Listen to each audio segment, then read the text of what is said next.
All right, so first up today we have Josh Teplitzky. I've known Josh since 2018 and I've worked on a couple different hotel projects with him.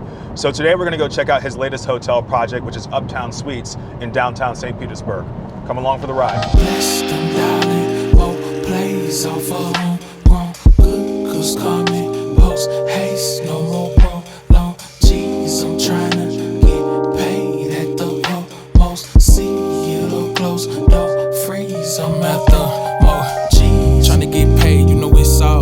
Part of the game, they running 5 drills. I'm off for the chain, and I'm hot still. Looking like Scorpion, get over here. Been some people trying to relate, ain't close to here. Think it ain't a sacred place, you done misinterpret. Relationships just ain't been worth it. Fool if you think when I don't post, I ain't working. Never too close, I know no things certain. I walk in purpose, float on surface, fly in person. There's some stuff you gotta be birthed with. Leaving my mark in cursive, bleeding my heart, soothing the soul that goes to hope they purchase. But I no longer need a piece of margin, float on and let it eat me down to love. Enough, my best days still a slave to a dollar bill. I'm getting paid so bad I ain't dropping out a tip. I'm more thankful and grateful, cause these days ain't a thing promised to say you and I promise to get a whole truth. What's up, man? Sterling, how you doing? Good to see you. Yeah. Long time no see, man. How you been? I've been good. How you been? Everything good? Yeah, absolutely, man. Looking good, man. The place looks beautiful. Thank you. I can see you guys did some renovations. Oh yeah, yep. Awesome, man. Well, you want to just walk around maybe and show us what you guys have been working on? Absolutely. Yeah, we do can. it. Yeah, Cool. we just finished the sign. This was probably the most recent thing, changing the name from Empress Right. Apartments Efficiencies to Uptown Suites. So you guys want to get maybe a fresh start on Google and things of that nature because obviously the old management was running Empress for a very long time and maybe they weren't really at that level. So you guys wanted to do a brand new name change and kind of give yourself a clean slate. Absolutely. We're starting from like a 1.5, 2 star, so kind of only up to go, and I'd like to reset that basis. Yeah, so. no, absolutely. Well, yeah, I like the name. I like the branding. It looks really nice, man. Cool. So you want to kind of walk us through and show us around a little bit? Yeah, absolutely. So we painted the building probably about a year ago. Still Okay. looks pretty fresh, kind of bright white with teal accents and the gray base. So when you take over a property like this, what do you think is like the most important thing to do first? I mean, what is the best ROI in terms of a renovation? Sure. ROI in terms of renovation for me is flooring personally, and probably TVs. Getting people access to their Netflix accounts or their friends' Netflix accounts. Okay. Amazon Fire TVs is kind of what we roll with, if not a Roku-based TV, depending on what's on sale with inflation. So the smart TV is key. Absolutely, Okay, especially as kind of COVID changed and people look for more of that staycation or stay in a unit more Sure. than they would typically. Absolutely. So, but they like to be dialed in and definitely access all their accounts. And so with the good Wi-Fi and connectivity, if they have kids, it kind of just widens the clientele. Sure, sure. And I know when you took over this property, there were some people who had been in the property for quite a long time. Absolutely. Yeah, you had some people who really, I mean, it was almost run more like an apartment complex than it was really a hotel. Yep. So, how do you, I guess, convert from being more of an extended stay to being really more transient?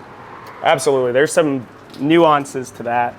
But first is kind of identifying kind of the problem tenants, kind of moving them either out of the property initially or Sure. kind of offering them an upgraded room to kind of reset their stay in the property so that we can kind of get them out. It's obviously easy to offer somebody an upgraded room, which allows me to access those old rooms where they've stayed there a while and have a lot of wear and tear. Got it, okay. And so once you also move them from their room that they've been in to the new room, that also resets the clock on essentially how long they've been there, right? Perfectly, yeah. So I play off the buildings typically. So like Okay. the buildings have different address numbers, and so Okay. I'll move them from one building to another. Also move them to one area so they're out of sight, kind of out of mind. And Got so it. as the tenant profile transitions to more transient, and I put all the units on hotels.com, booking.com, all the various engines, they don't interfere with the stays of those guests. Okay. And then slowly just, but pretty quickly get them out. And so do you actually have to evict people if they've been with you that long? Absolutely. Okay, so how does that work? If they've stayed here longer than 28 days, for the most part, then they become qualified for an eviction. Interesting, okay. Even if they stop paying, you still have to go through the eviction process, even though you are a hotel. You're not an apartment complex. Correct. There's ways around it. Obviously, you can offer them some kind of incentive or a stay in the future if they come back when the property's fully renovated, because you kind of get to play off of that at the same time. It's not that you're just exiling the old tenants, but it's more you're renovating the property and there's a business plan there. So that's kind of what we do. Awesome. Sounds good. All right. Well, yeah, let's keep checking the place out here. Where would you like us to go? We're going to go to actually kind of, as you mentioned, there's some long-term stays, kind of some apartment style units, which was what really drew me into this property. And so we're going to take a look at 101, which we're doing some work on. Okay. And that's a 2-bedroom. All right. Awesome. Yep. Let's check it out.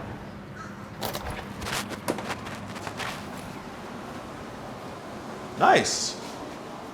Dude, this place looks night and day compared to when you took it over. Because I remember coming in here, which, man, that was actually in 2021. So it's been a little bit of time because we closed, I think, in December of 2021. But the place did not have this flooring, definitely did not have this furniture. It smells a lot nicer in here as well. Oh, yeah. You can tell that you guys really put a lot of work into this. So how long does it take to flip a unit like this? Typically for flipping a unit like this is, I think, around 900 to 1,000 square feet on a 2-bedroom. This is one of our longer turns as far as renovation. Sure. I believe the tenant in this unit or one of the other 2 bedrooms had been here for over 15 years on that extended stay basis. So a lot of neglected maintenance too, as they weren't running as a traditional hotel, accessing the unit and doing updates. There was with one general person maintenance. staying in this unit for 15 years. Family, yeah. A family, oh Yep. my goodness. Yep. That is incredible. Yeah, so it took us quite a while to turn, but you can see it turned out pretty nicely in general. So, Absolutely. yeah, And so do you guys go out and do you do new appliances? Obviously you did new flooring. Where do you guys, I guess, draw the line in terms of what's good to spend money on versus what's not really going to move the needle in terms of your ROI? Exactly. We kind of started with a more broad approach because we were under contract back August of 2021. So we got some inflationary pressure through that time frame, December when we closed. Try to salvage as much of the good things in some of the units that we can actually utilize to save expenses, but make the color scheme match and then really do an overhaul on the flooring, kitchens, new kitchens, pretty much the works top to bottom. But we do try and salvage stuff here and there. No, that makes perfect sense. All right, so how did you actually find this property? I had kind of chased it off market for a little while. It was on market, then it was off market. I had sold a property that you actually first financed with me in St. Pete Beach, one of my first properties, and so this was an ideal fit for some of those proceeds. Okay, and so what type of unit are we walking into now? I believe this unit is a studio. Okay. So first we saw the 2-bedroom, now we're seeing the studio here. Yep. And this is what I would say is probably more like your traditional hotel room. Correct. Right, where it's just, you walk in, you got a bed, you have a bathroom, and that's pretty much it, no frills. So do you guys see more turnover in this type of room and more extended stay with the 2-bedroom? Well, the prices are a little bit higher on the 2-bedroom, so we try and keep it on average to 3 to 5 days at the most. Okay. We do see people technically stay longer in the 2-bedrooms, and these units have a bit higher turnover, but somebody who's looking to stay longer would try and target this room, but we keep the turnover kind of moving. We try to keep them between 3 to 6 days here at the most. And so do you ever go over 28 days now? Because I know that that's usually the threshold, right? For when they're considered, I guess, a long-term tenant, and then you have to do the eviction process. So do you guys never rent now over 28 days? So in my business plan, that was kind of the goal, to never rent over 28 days. There's some exceptions, mostly being with the size of the property being 35 rooms. I'll give some discounts on rent for employees, such as those employees will stay here for longer than 28 days as they continue to work with me. Oh, okay, so I'll give them either a discount in rent, or sometimes that will enhance their employee benefit package.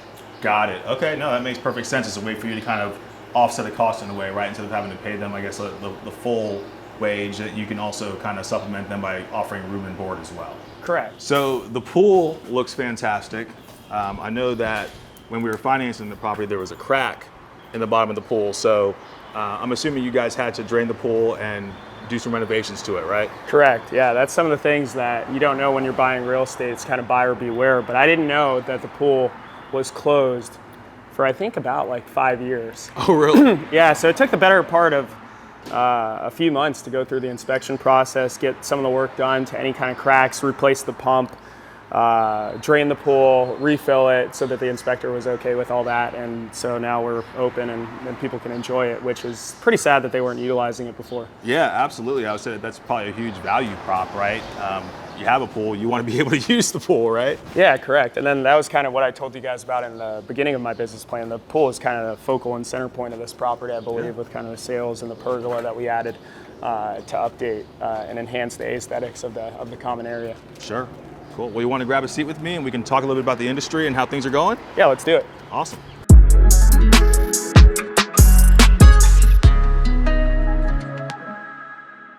All right, so let's talk about the SBA process. How was it for you?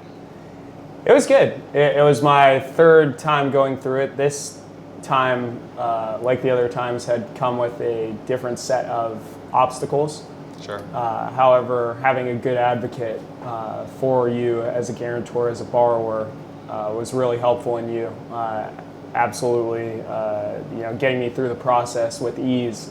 Our first deal, I believe you worked with US Ameribank, who was not a PLP lender, and so Correct. we had a few SBA screenouts where the SBA requested additional information.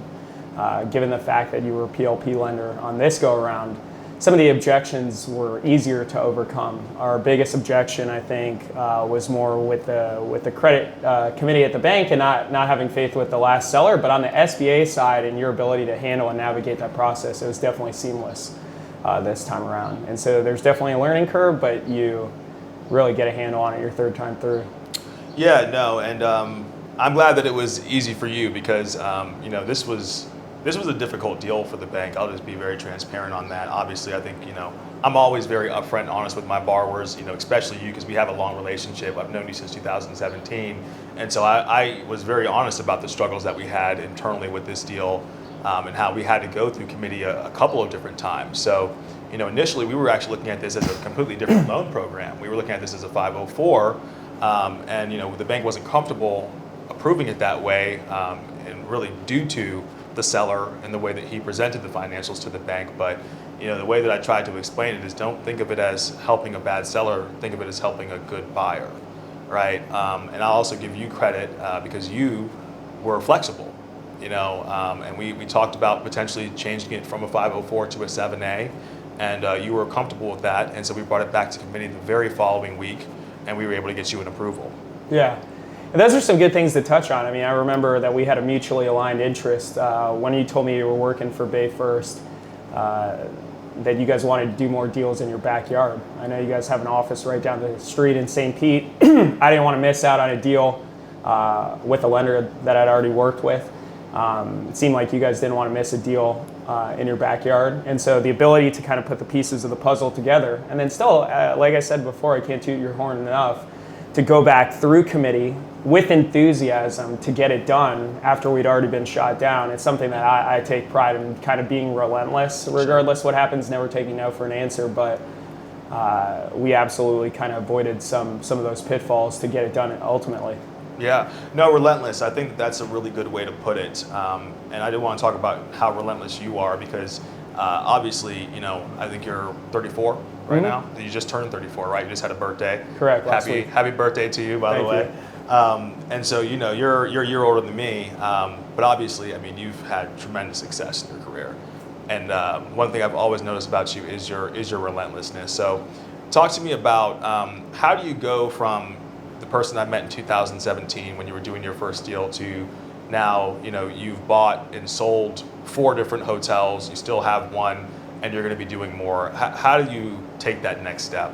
Yeah, it's really all about growth. And I think, in my opinion, cutting my teeth and making some of the mistakes on some of the smaller properties has kind of allowed me to grow because obviously going from 12 rooms to 35 is like a 3X. It's a big difference. Yeah. And so really I had just focused on the process, make sure I really understand the basics of the business, make sure that I can do almost anything in the business, even from an ownership standpoint. I roll my sleeves up, get dirty sometimes, help with the renovation work where needed. Yeah. The Wi-Fi went out before. I was up there, reinstalling that, making it better for the clients and the customers. And so. And that's why we require life insurance in all of our loans. Yeah. Yeah, exactly. Because a guarantor might decide to get on the roof and fix the Wi-Fi. Exactly, yeah. Yeah, and the pool looks great until you fall in it from the second story, so unwilling. Absolutely. Yeah. Yeah, and I mean, you deal with some interesting stuff, especially in that first deal that we did. I mean, that was a 12-unit hotel. It was on St. Pete Beach, so it was in a great location, but it hadn't been managed the best way. And so it was a similar situation where you had some people that had been in the property for an extended amount of time. I remember one person in particular whose name was Crash. And the reason his name was Crash was because he lived in the property. Every day he would get on his bike and he would just leave in the morning, and he would come back probably sometime around 5 or 6 o'clock at night, and he'd be intoxicated, and he would just start crashing into things. And so he got the nickname Crash over time. But it's just funny that you had to deal with all those characters, all those different types of personalities, and that's really what's made the difference, right? Because now you know how to do it all soup to nuts. And I mean, how important is it for you to roll your sleeves up and be involved in those early days?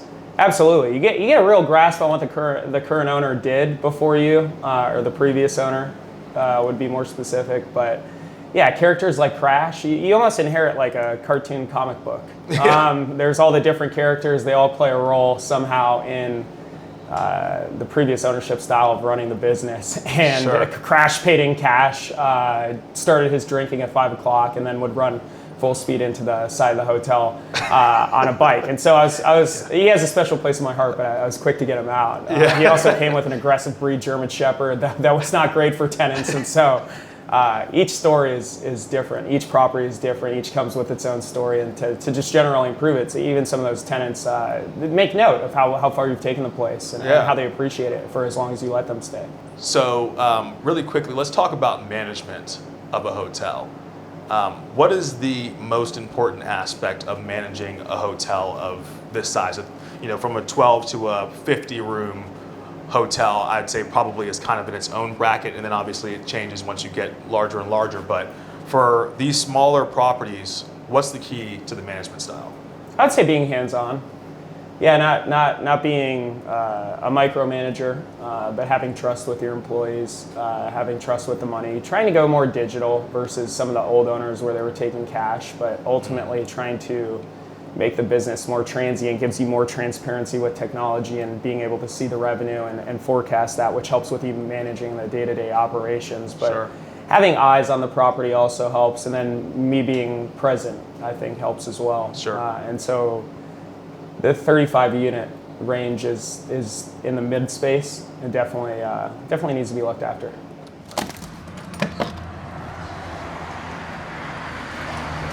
All right, so that was Joshua Teplitzky in Uptown Suites.